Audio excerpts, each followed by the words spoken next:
Assalamualaikum warahmatullahi wabarakatuh. Alhamdulillahirabbil alamin, salatu wassalamu ala mursalin, amma ba'd.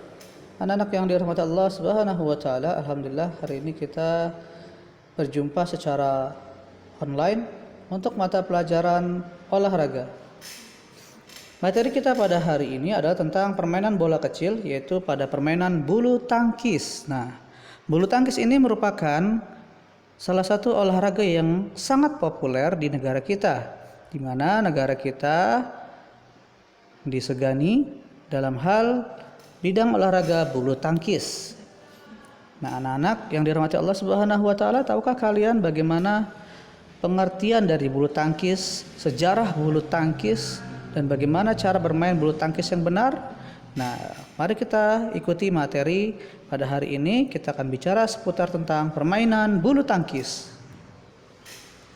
Materi yang kita pelajari yang pertama tentu adalah tentang pengertian bulu tangkis. Nah, apakah kita memahami hal yang sama tentang bulu tangkis? Kemudian sejarahnya bagaimana awal mulanya bulu tangkis, peraturan bulu tangkis, sehingga ketika kita main, ketika kita akan bermain bulu tangkis, maka kita akan bermain dengan peraturan yang benar.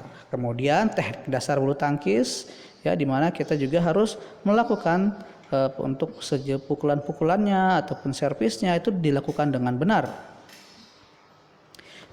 Nah, permainan bulu tangkis ini pengertiannya terdiri dari dua kata, yaitu bulu dan tangkis. Secara harfiah, olahraga ini bisa diartikan sebagai permainan yang dilakukan dengan cara menangkis bola bulu menggunakan raket.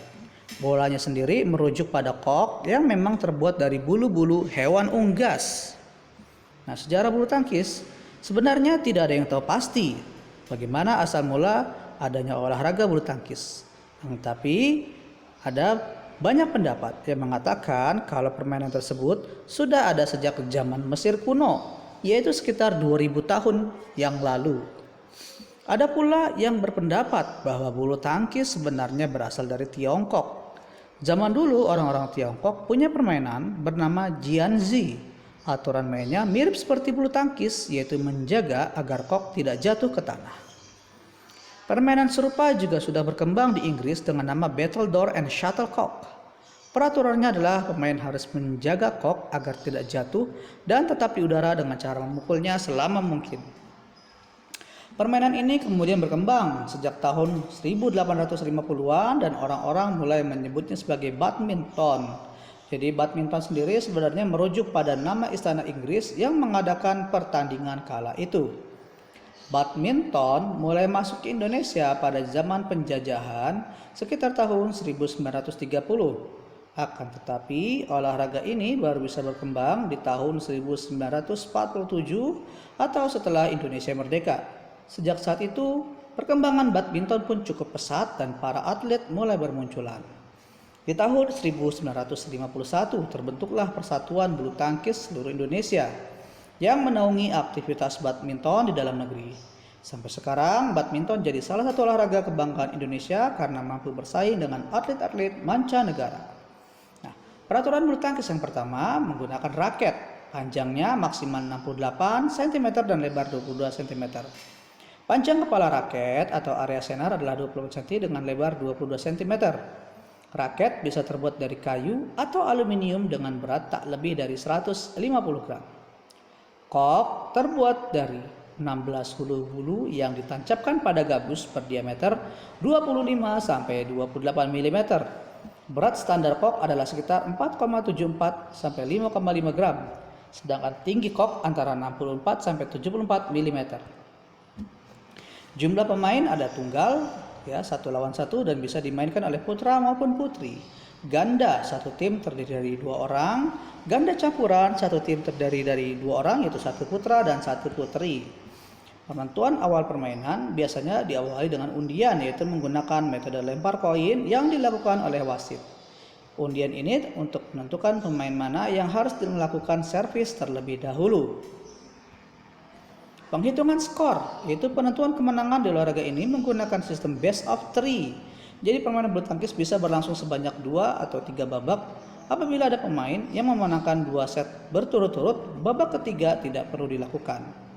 Di tiap setnya, pemenangnya adalah pemain yang berhasil mengumpulkan poin 21 lebih dulu. Apabila terjadi keimbang di skor 20-20 atau jus, pertandingan akan dilanjutkan sampai salah satu tim unggul dengan selisih 2 poin. Nah, apa sajakah pelanggaran dalam peraturan bulu tangkis? Yang pertama, kok menyangkut di net, raket menyentuh net saat memukul kok, saat melakukan pukulan, raket melewati net dan masuk ke area tim lawan. Atau kok sudah dipukul tetapi jatuh di area sendiri, alias tidak berhasil melewati net. Saat menerima servis, pemain sudah bergerak dulu sebelum kok berhasil dipukul. Saat melakukan atau menerima servis, pemain menginjak garis batas lapangan. Kok jatuh di luar lapangan atau meluncur lewat bawah net. Kok dipukul 2 kali baik oleh 1 maupun 2 pemain dalam satu tim. Pemain sengaja mengulur-ngulur waktu pertandingan. Dan pemain secara sengaja melakukan hal yang mengganggu tim lawan. Nah, ini adalah ukuran lapangan. Ukurannya 13,4 x 6,1 meter. Teknik bermain bulu tangkis pertama, bagaimana cara memegang raket. Ini adalah cara memegang raket yang benar. Ya, ada 3 cara, silakan diperhatikan. Ya, dengan menggenggam antara jempol dengan jari telunjuk, kemudian menggunakan jari telunjuk diluruskan dan juga melingkari ya jari telunjuk ya, kemudian menemukan dengan jempol. Sikap berdiri dalam bulu tangkis, badan bertumpu pada kedua kaki dibuka lebar selebar bahu dan agak ditekuk. Bisa juga salah satu kaki ke depan dan yang lainnya sedikit ke belakang. Tangan agak diangkat dan ditekuk sehingga raket sejajar dengan dada atau kepala. Nah, bulu tangkis menuntut para pemainnya untuk bergerak lincah dan cepat. Oleh karena itu, kerja kaki atau footwork punya peran yang sangat penting di dalam permainan. Kaki tidak hanya untuk memposisikan badan, tetapi juga jadi tumpuan sekaligus pusat keseimbangan tubuh. Selanjutnya, servis artinya memukul kok untuk memulai permainan. Kok yang dipukul harus mengarah pada area lawan dan melewati net. Teknik servis ada 3, yaitu forehand pendek, pemain memukul kok dengan tidak begitu kuat. Akibatnya kok akan meluncur dan akan jatuh di sekitar net atau di area depan tim lawan.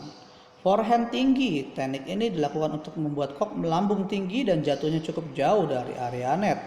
Teknik ini bertujuan agar kok bisa jatuh di belakang pemain lawan sehingga mereka kesulitan untuk mengembalikannya.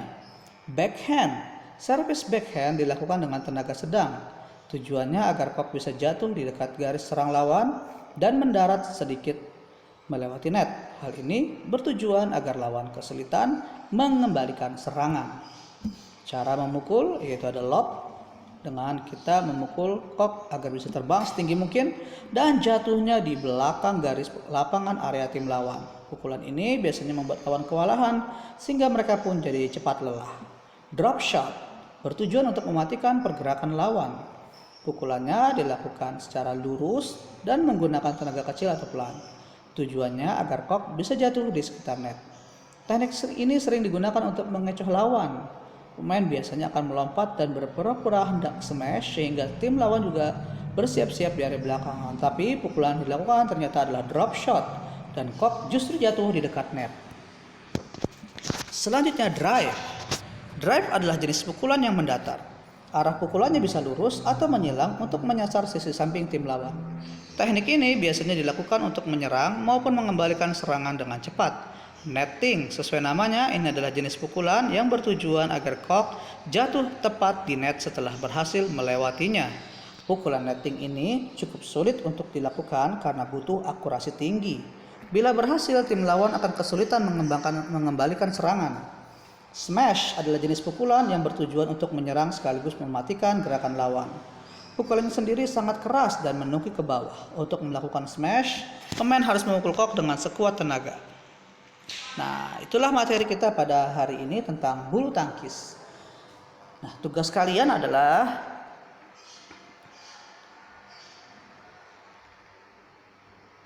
melakukan atau membuat video dengan melakukan yang pertama adalah servis. Kalian bisa pilih apakah melakukan servis pendek, forehand pendek atau forehand tinggi, atau melakukan backhand.